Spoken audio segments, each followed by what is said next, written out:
The rain hammered against the windshield like 1,000 angry fists as I slammed the truck door, my boots sinking into the mud outside the old cabin. It was mine had been for 15 years. A rickety haven tucked in the pines where I'd scattered my late wife's ashes under the whispering branches.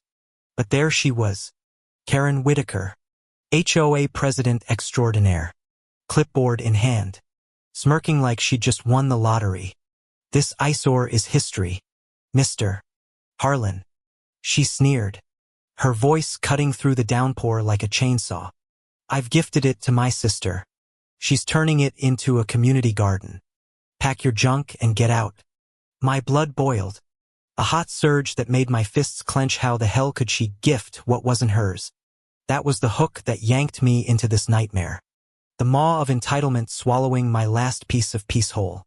I stood there, drenched, the scent of wet earth and pine sap filling my lungs. A bitter reminder of the life I'd built here after losing Sarah. She'd loved this place, her laughter echoing off the cabin walls during lazy summers, the crackle of the fireplace warming our bones on winter nights. Now, Karen's words hit like a gut punch, her perfectly coiffed hair untouched by the storm. While I felt every drop like a personal betrayal, I breathed deep, a shaky exhale fogging the air, trying to steady the rage bubbling inside. "You can't do that," I muttered, but she waved me off, her heels clicking away toward her shiny SUV, leaving me with a legal notice fluttering in the wind like a taunt. The conflict exploded from there, short and brutal. Turns out, Karen had twisted some ancient HOA bylaws, claiming my cabin encroached on community land by a measly 3 feet. She'd pushed through a vote at a meeting I missed, working double shifts at the mill to pay off medical bills, and boom. It was gifted to her sister, Brenda, who showed up the next day with bulldozers rumbling like distant thunder. I stormed into the HOA office, a converted garage in the subdivision's heart, slamming the door so hard the cheap plaques rattled on the walls. "This is theft," I roared, my voice cracking with the weight of it all. Karen leaned back in her swivel chair, sipping coffee that smelled too sweet, too artificial. "It's progress, dear. Your little shack was dragging down property values. Brenda's garden will be lovely flowers, benches, maybe a fountain." Her smile was all teeth, no soul, and I felt that familiar twist in my chest, the one that came with helplessness, like when Sarah's diagnosis hit us out of nowhere. Days blurred into a haze of frustration. I paced the cabin at night, the floorboards creaking under my weight, the faint musty smell of old wood mixing with the ghost of Sarah's lavender perfume that still lingered in the drawers. Sighs escaped me unbidden, long and weary, as I pored over yellow deeds and maps by lamplight, the bulb flickering like my fading hope. Calls to lawyers went nowhere. Too expensive, too complicated. But then, the unexpected twist slithered in, a subplot that deepened the wound and sharpened my resolve. It came in the form of old Mr. Elias, the reclusive neighbor I'd barely spoken to in years.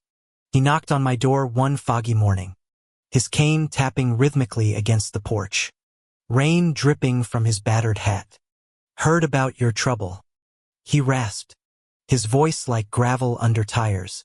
Elias was a ghost from the subdivision's past, the original developer who'd sold off lots decades ago but kept secrets buried like time capsules. He shuffled inside, the door groaning shut behind him, and over bitter black coffee that burned my tongue. He spilled it all. Turns out, back in the 80s, Elias had drawn the property lines himself. But a surveying error fueled by a bottle of whiskey and a grudge against the emerging HOA left a sliver of land unregistered. My cabin sat squarely on it. But more shockingly, so did the HOA headquarters. They built right over my old boundary. He chuckled, a dry, wheezing sound that turned into a cough. "Never fixed it." I kept quiet, 'cause I hated those busybodies. His eyes, watery and wise, met mine. And in that moment, a spark ignite, danger morphing into cunning. Elias wasn't just a side character. He was the wild card. His revelation a bolt from the blue that added layers to the betrayal. Why hadn't he spoken up sooner? Figured it'd bite him eventually. He said with a sigh, leaning on his cane. The air thickened with the scent of damp wool from his coat, and I felt a flicker of camaraderie, a rare warmth amid the cold fury. Emotions swung like a pendulum after that. Elation at the discovery warred with doubt, could I really pull this off? Nights grew restless, the wind howling through the pines like mournful cries, mirroring the turmoil in my gut. I'd wake in sweats, heart pounding, imagining Sarah's gentle touch on my shoulder, her voice whispering, "Fight for it, Jack." Then came the planning, meticulous and tense. I hired a surveyor on credit, the whir of his equipment buzzing like bees in my ears as he confirmed Elias's tale.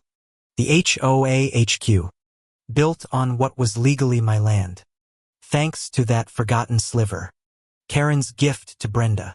Null and void, since the cabin's encroachment was a myth. But I didn't strike yet. No, I let the frustration build. Attending HOA meetings where Karen lorded over everyone. Her voice shrill and commanding. Demanding fines for overgrown lawns while Brenda prattled about her garden plans. Each session was a pressure cooker. My jaw clenching. Breaths shallow and ragged. The fluorescent lights humming overhead like accusatory whispers. The subplot deepened when Brenda showed up unannounced one evening. Her pickup crunching gravel outside the cabin. She wasn't the villain I'd painted. Her eyes were tired, lined with worry, and she carried a basket of homemade muffins that smelled of cinnamon and regret. Karen pushed me into this. She confessed, voice trembling as thunder rumbled in the distance. She's always been the bossy one. I just wanted a fresh start after my divorce. We sat on the porch, the swing creaking softly, rain pattering on the tin roof like hesitant applause. Her story humanized the mascaron's manipulation extended to family, twisting Brenda's vulnerability into a weapon. A sigh escaped me, heavy with conflicted empathy. "She's ruined lives," I said, the words tasting like ash. Brenda nodded, tears mixing with the drizzle. And in that unexpected alliance, a bond formed. She promised to back off.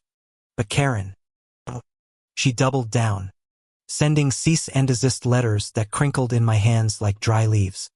Tensions escalated, emotions cresting like waves.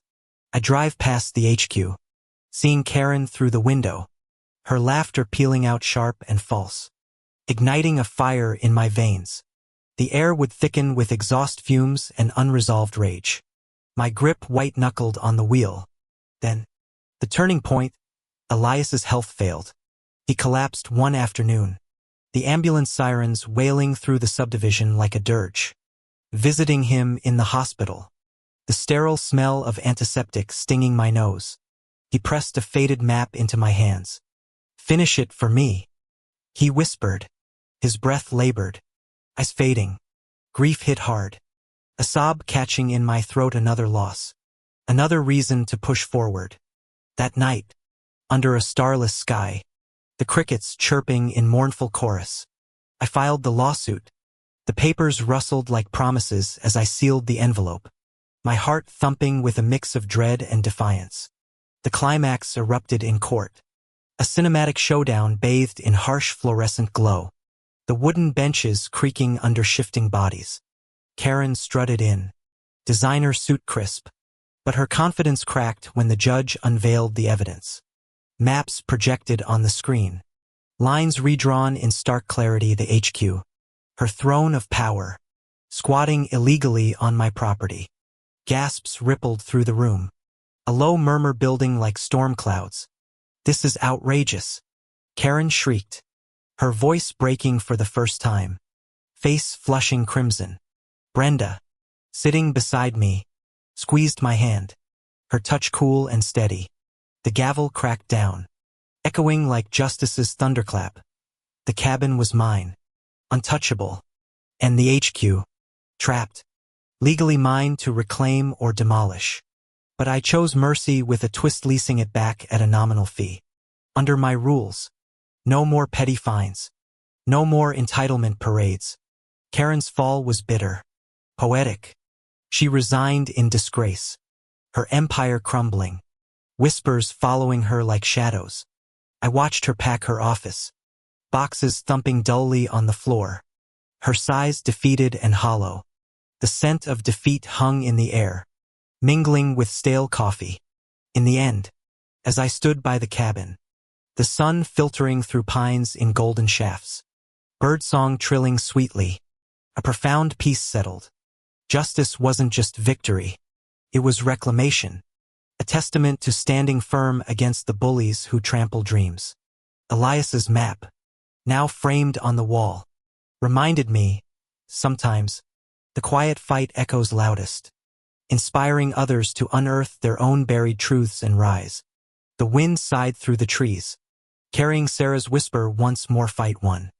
Legacy enduring.